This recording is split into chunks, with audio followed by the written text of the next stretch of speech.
एक बार की बात है, एक छोटे से कस्बे में 11 साल की एक बच्ची आर्या रहती थी। आर्या बहुत समझदार थी, लेकिन हर चीज़ में आसान रास्ता ढूंढने की कोशिश करती थी।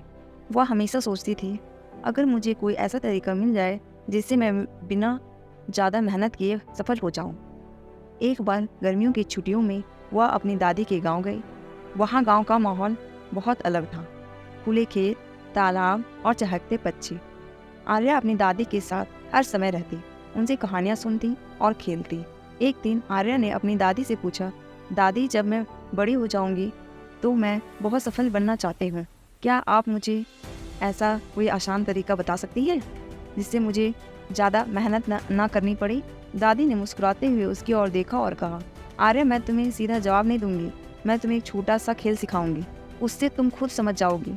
दादी उसे गांव के पुराने तालाब पर ले गई। वहाँ पर उन्होंने 2 छोटे मछलियों के बच्चे खरीदे। पहली मछली को उन्होंने एक बड़े लेकिन ढके हुए कांच के एक्वेरियम में छोड़ दिया, जो घर के अंदर रखा था। दूसरी मछली को उन्होंने तालाब के खुले पानी में छोड़ दिया। दादी ने मुस्कुरा कर कहा, अब हम देखेंगे कि इन दोनों मछलियों का भविष्य क्या होता है। आर्या ने तुरंत कहा, दादी, जो मछली घर के अंदर है वही बड़ी होगी, उसे कोई खतरा नहीं होगा। बाहर की मछली तो तालाब में रहेगी, वहाँ बड़ी मछलियाँ हैं, तेज पानी का बहाव है और कई मुश्किलें होंगी, शायद वो बच ही ना पाए। दादी ने कुछ नहीं कहा, बस बोली, कुछ साल बाद देखते हैं। 4 साल बाद आर्या फिर से अपनी दादी के गांव आई। उसने पुराने दिनों को याद किया और तुरंत अपनी दादी से पूछा, दादी, आपने मुझसे कहा था कि मैं उन मछलियों को देखकर कुछ सीखूंगी। अब तो 4 साल हो गए हैं, मुझे दिखाइए। दादी मुस्कुराते हुए बोली, जरूर बेटा, चलो देखते हैं। सबसे पहले वे उस मछली को देखने गई जो घर के अंदर कांच के एक्वेरियम में थी। आर्या ने देखा कि मछली अभी भी छोटी थी। उसने अपना आकार तो बढ़ाया था, लेकिन बहुत कम। उसकी तैरने की ताकत भी बहुत कमजोर लग रही थी। फिर वे तालाब पर गई।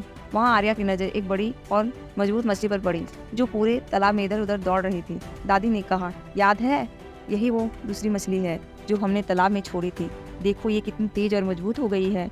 तालाब में रहने की वजह से इसे तेज धाराओं से लड़ना पड़ा, बड़ी मछलियों से बचना पड़ा और कई मुश्किलों का सामना करना पड़ा, लेकिन उन मुश्किलों ने ही इसे इतना बड़ा और ताकतवर बना दिया। आर्या हैरान रह गई, दादी, लेकिन जो मछली सुरक्षित थी वो कमजोर रह गई और जो खतरे में थी वो इतनी मजबूत और बड़ी हो गई, ये कैसे?